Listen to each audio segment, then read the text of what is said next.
Good morning, YouTube. We gotta make this GT40 actually idle. So are you recording all of the nefarious activities? If you're new channel, my name is Dan, and we are at my dealership, NG Supercars, and that GT40 is mine. Kind of for sale, I guess. If someone makes me the right offer, I'll sell it. And I just changed it to straight pipes, and if you saw the last video, I had some issues with, well, it's not idling. So the straight pipes are making it flow so much more air that it's scavenging too much air, and now it's idling super rich and all these weird issues. And I've been Googling about how to fix this, and unfortunately we have to modify the carburetor. So we're gonna actually get a drill and poke some holes in the carburetor. I don't like this idea, but that's what the internet says works. So I'm putting my faith in the internet. Hopefully one of these other people was right. I found a guy on YouTube who had a serious accent. He looks like he's been wrenching on cars since probably the 60s. I trust this guy. So, if he says we're supposed to drill some holes in that carburetor, I think we need to drill some holes in the carburetor. And actually, believe it or not, there already are holes drilled in the carburetor. So I'm gonna show you exactly what's going on. I'm gonna kind of walk you through the theory of what we're doing and see if it makes sense. Try and explain it as best I can as far as I understand it, because again, I don't really know carbs that well. This is all new to me. I'm learning on the fly. Okay, YouTube, so we have straight pipes. And if you know anything about big camshafts, you have a lot of overlap. And what that means is that the intake and exhaust valves are open at the same time, and that creates a lot of scavenging. So basically, the exhaust creates like a vacuum effect, and then it sucks some of the air from the intake side out more, and some of it goes shoop, straight out the exhaust. So theoretically that causes a kind of lean condition, so you're supposed to fatten up the idle. Well, here's the problem that we have, which is that the cam is so big on this car that in order to get it to stay idling, you have to crank down this right here. That's the idle screw, and it causes this to open more, and as you can see, it makes the butterflies open. Oh, and it squirts a little bit of fuel right there, but the butterflies are opening. And so there is a little slit in the sidewall of the carburetor called the transition slot, transition hole, I don't know. The point of that thing is to help the carburetor transition from idle to open throttle. This being cranked down on the idle is actually opening the butterfly far enough that it's actually flowing through that little slot at idle. And it should not do that at idle. It should be using these little screws right there and right there. Those are the idle screws. So basically, at this point, those idle screws are worthless, and no matter what I do, it is running way too rich.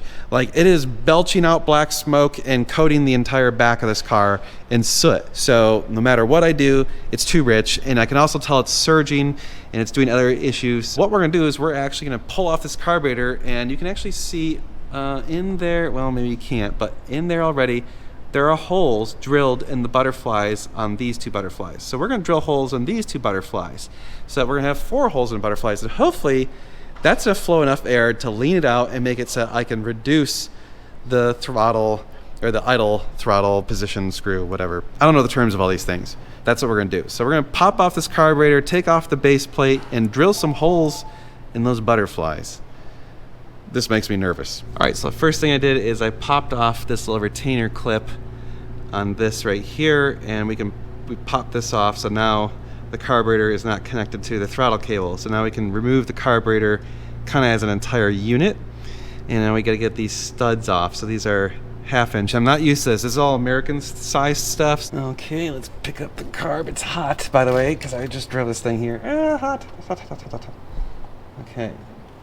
I may have to disconnect the fuel rail, but then the fuel's gonna go everywhere. And the nice thing is that's a nice felt gasket, so it's reusable. Hooray! I don't have to buy a new gasket. I might be able to just turn this upside down, although it's so hot. Nope, I'm gonna have to loosen up the fuel rail. Crap, we're gonna spill fuel everywhere. All right, so this is a 11/16 for the fuel rail.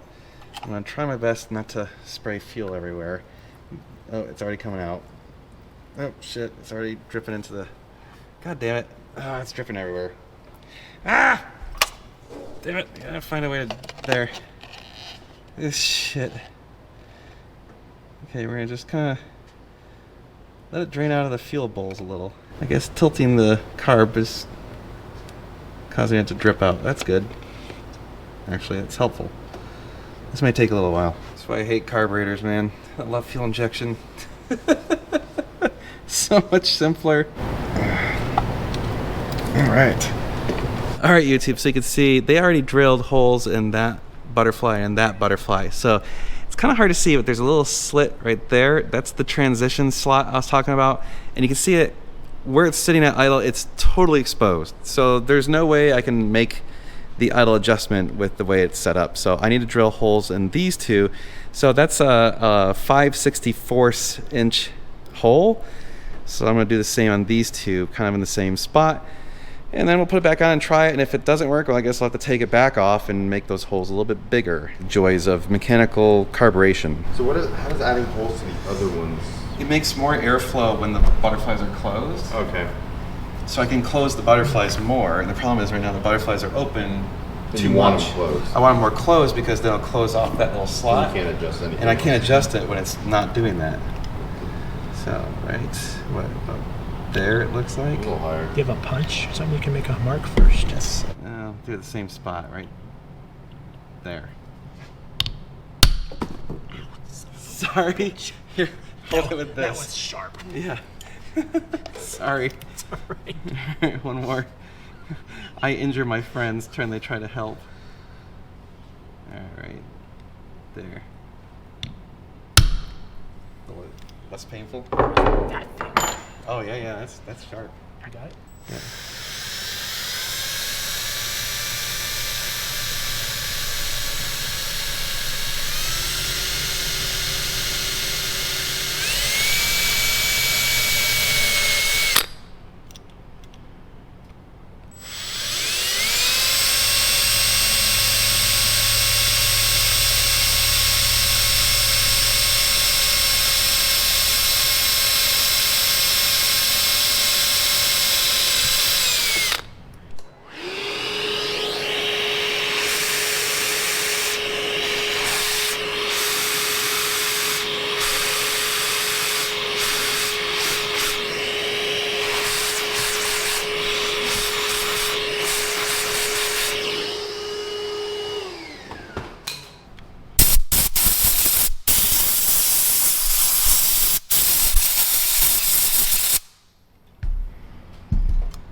All right, so we did open up the butterflies and I ran a file on the other side just to make sure it was nice and smooth and there was no metal flakes anywhere.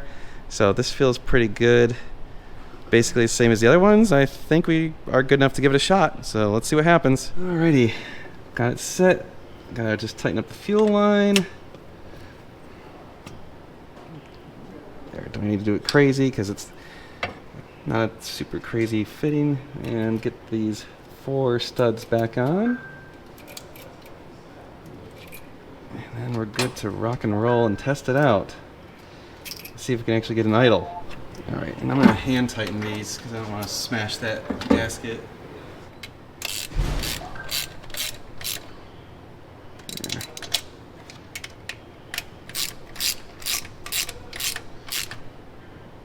There. All right, YouTube, so we've got it all back together. Now, we're gonna kind of reset it back to a default setting. So I'm gonna undo the throttle quite a ways because I hopefully don't need it to be very much. And then the little idle screws down here, the starting position is supposed to be 1.5 turns out from stop. So they're stopped. So we go 1/2, 1, another half, there. And we're gonna do that for all 4. So these guys. And let me tell you, when you're trying to adjust these, when the engine's shaking and vibrating and stuff, it's actually kind of hard. So 1/2, 1, 1.5. Now I gotta do that to the other side. And now we're gonna be able to kind of see if we actually get a default idling. And then if we do, now we can attach the vacuum gauge and adjust the idle properly.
Well, YouTube, it's working. So I still have to adjust it properly. I still need to get the vacuum gauge. It's ordered. It should be here sometime today.